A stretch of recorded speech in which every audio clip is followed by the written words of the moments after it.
안녕하십니까. 탐사일보 TV입니다. 요즘 가장 체감되는 경제 뉴스 바로 환율 급등입니다.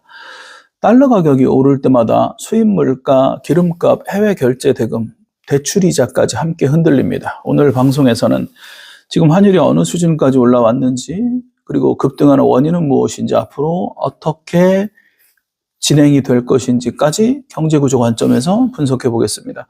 먼저 현재 상황부터 짚어보면 최근 원달러 환율은 단기간에 급등하며 심리적 저항선으로 불리던 구간을 연이어 돌파했습니다. 시장에서는 외환 위기 이후 최고 수준이다, 금융위기 이후 최악이다라는 표현이 등장하고 있어요. 주식시장 변동, 외국인 자금 이탈, 수입 물가 상승 우려 등 동시에 이런 현상이 나타나면서 체감 충격이 커지고 있습니다. 환율이 급등하는 무서운 이유는 단순히 달러가 비싸졌다가 아닙니다. 수입 원가가 상승하고 에너지 식료품 물가가 자극이 되면 기업 원가가 부담을 느끼고 가계대출 금리가 압박을 느끼는 것, 이 네 가지가 한꺼번에 밀려오는 것입니다. 즉 환율은 모든 물가의 출발점이 됩니다. 환율 급등에는 언제나 단일 원인이 있는 게 아닙니다. 이번에도 5가지 구조적 요인이 동시에 작동하고 있음을 우리가 알 수 있어요. 첫 번째는 글로벌 달러 강세입니다. 즉 미국만 강하다. 가장 큰 축은 달러 강세이죠. 미국 경제가 다른 국가보다 상대적으로 견고하고 미 연준이 고금리 기조를 장기간 유지할 가능성을 시사하면서 전 세계 자금이 안전자산이면서 동시에 기축통화인 달러로 이동하는 현상이 있다는 거예요. 결과적으로 달러에 대한 수요가 급증하고 있음으로써 신흥국 통화가 약세를 면치 못하고 원화도 예외 없이 강력한 타격을 받고 있다. 이거는 한국만의 문제가 아니라 글로벌 현상이다라는 겁니다. 두 번째 요인은요, 한미 금리 격차가 확대되고 있다는 거예요. 미국은 고금리를 유지하고 있습니다. 그러나 한국은 경기 둔화와 가계부채 부담 등의 이유로 금리 인하 압박을 받고 있습니다. 미국과 한국의 금리 격차가 커질수록 자금은 미국으로 이동합니다. 쉽게 말해 한국에 돈을 두는 것보다 미국에 두는 게 훨씬 더 안전하고 수익도 높다는 판단이 이어진다는 겁니다. 세 번째는 외국인 자금 이탈과 주식시장의 변동입니다. 외국인 투자자가 이탈되는 게 가장 핵심인데, 환율이 오르면 외국인은 환차손을 우려해서 주식을 팔고 달러로 환전할 수가 있습니다.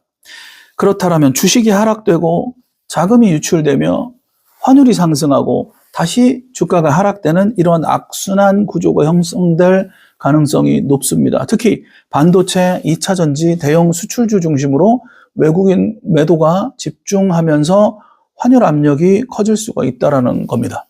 네 번째는 무역 수지와 경상 수지의 불안인데요. 즉 실물 경제를 말하는 겁니다. 에너지, 원자재 수입의 비용이 올라가고 반면에 우리나라의 수출 회복 속도는 더디는 경우, 달러는 나가는데 들어오는 달러는 부족한 상황. 환율은 결국 달러의 수요와 공급 문제입니다. 수요가 많고 공급이 적으면 달러의 가격은 오를 수밖에 없다는 겁니다. 마지막 5번째, 지정학적 리스크와 금융 불확실성인데요. 중동 전쟁, 미중 갈등, 글로벌 경기 둔화 등 여러 변수들로 하여금 투자자들에게 어떤 불안한 심리를 야기시킬 수 있다는 겁니다. 그래서 위험 자산을 줄이고 달러로 가자. 환율 급등은 단순한 환율 문제가 아니라 전 세계의 어떤 전반적인 상황이 불안해졌다라는 경고등이기 때문에 훨씬 더 우려스럽다라는 말이 나옵니다. 자, 그렇다면 대한민국 정부 한국은행은 무엇을 하고 있을까요? 일단 구두 개입을 하고 있어요. 과도한 쏠림에는 시장 안정 조치를 하겠다라는 말을 함으로써 심리적인 진정 효과를 내려고 노력은 하고 있습니다. 그 다음 두 번째, 외환 시장 안정 조치 가능성이 있을 수가 있는데, 외환 보유액을 활용하거나 스무딩 오퍼레이션, 즉 미세 조정의 어떤 컨트롤을 통해서 급격한 변동성 완화를 목적으로 행위할 수 있다는 거. 세 번째는 금리 정책의 딜레마이긴 하지만 어쨌든 액션을 취할 수 있다는 거. 금리를 올리면 사실은 환율은 잡을 수가 있죠. 그러나 가계부채 경기 침체가 악화됐기 때문에 쉽지 않은 선택이라는 거예요. 환율과 경기 중에 어느 것을 선택할 것인가가 이 정부 금리 정책의 딜레마가 됩니다. 자, 즉 정부와 한은은 폭락은 막되 인위적으로 환율을 되돌리기는 어려운 상황으로 보이는 걸 인정하지 않을 수는 없습니다. 자, 이제 가장 궁금한 질문입니다. 환율이 앞으로 어디까지 갈까요? 세 개의 시나리오입니다. 첫 번째, 고환율이 장기화되는 것입니다. 자, 이것이 가장 현실적으로 내다보고 있는 의견이 많아요. 미국이 고금리를 계속 유지할 것이고 글로벌 불확실성은 지속될 것이며 외국인 자금이 유입되는 것이 지연되는 상황. 결과적으로 환율이 높은 수준에서 장기간 머무는 구조가 될 확률이 높다. 그렇다면 우리나라 국민들의 수입 물가 생활비 부담은 지속될 것이고 기업은 기업 원가에 대한 압박을 지속적으로 받을 것이다. 두 번째 시나리오는요, 일시적인 안정이 올 수도 있다. 만약 미국이 금리 인하의 신호를 보내고 글로벌 경제 회복 기대가 생긴다면 반도체 수출이 개선될 것이고 환율이 다소 하락할 수도 있다. 그러나 과거 수준 복귀는 어려워 보인다라는 게 전문가들의 의견입니다. 세 번째 시나리오는 추가 급등될 수도 있어요. 위기가 확산된다면. 글로벌 금융이 불안해지고 지정학적, 세계적인 충돌이 확대되고 국내 신용과 부동산 리스크가 합쳐진다면 환율이 급격히 더 오르는 극단적인 상황까지 갈 수도 있습니다. 요약하면 이렇습니다. 예전처럼 싸게 돌아가기는 어렵습니다. 고환율이 뉴노멀이 될 가능성이 이미 높아졌다라고 분석할 수밖에 없어요. 자, 국민들은 무엇을 준비해야 될까요?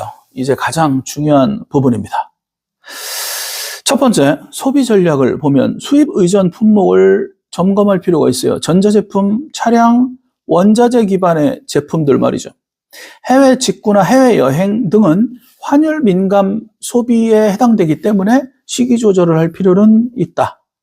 사실 이러한 일들 때문에 어떻게 보면 경제가 둔화되는 결과를 초래할 수 있기는 합니다. 또한 두 번째는요, 자산 관리, 환율 리스크 분산이 필요한데 달러 예금, 달러 ETF나 해외 자산 등으로 투자의 시선을 돌릴 필요가 있다. 그러나 단 환율 고점 추격 매수는 위험하니 분할 장기 관점으로 접근하는 것이 좋다라고 말씀드릴 수 있어요.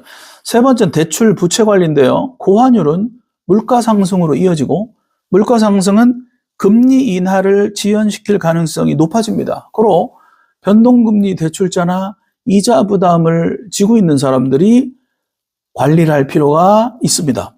네 번째는 직장인 자영업자의 대응을 보면 수입 원가 비중이 높은 업종은 가격 전략과 원가 구조를 재점검해야 합니다. 수출 기업 종사자는 단기 실적 개선 가능성이 있습니다. 그러나 환율 변동성 리스크도 항상 병존하고 있기 때문에 긴장을 해야 합니다. 마지막으로 심리관계, 공포매매를 경계할 필요가 있다. 환율이 급등함으로써 시장에는 지금 안 사면 큰일 난다는 공포가 퍼질 수 있어요. 하지만 역사적으로 환율은 언제나 과도한 쏠림이 있은 이후에 반드시 조정이 오는 반복 사이클이 있었습니다.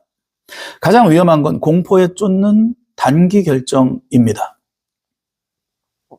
정리하겠습니다. 이번 환율 급등은 미국 중심의 달러 강세, 미국과 한국의 금리 격차, 외국인 자금의 이탈, 무역 수지의 불안, 글로벌 지정학적 리스크, 이 다양한 원인들이 겹친 구조적 현상으로 봐야 합니다.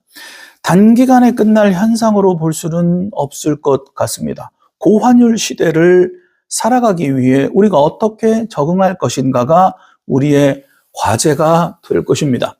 환율은 숫자가 아니라 우리 생활의 체감 경제입니다. 탐사일보 TV는 앞으로도 경제 구조의 흐름으로 여러분의 판단을 돕겠습니다. 시청해 주셔서 감사합니다.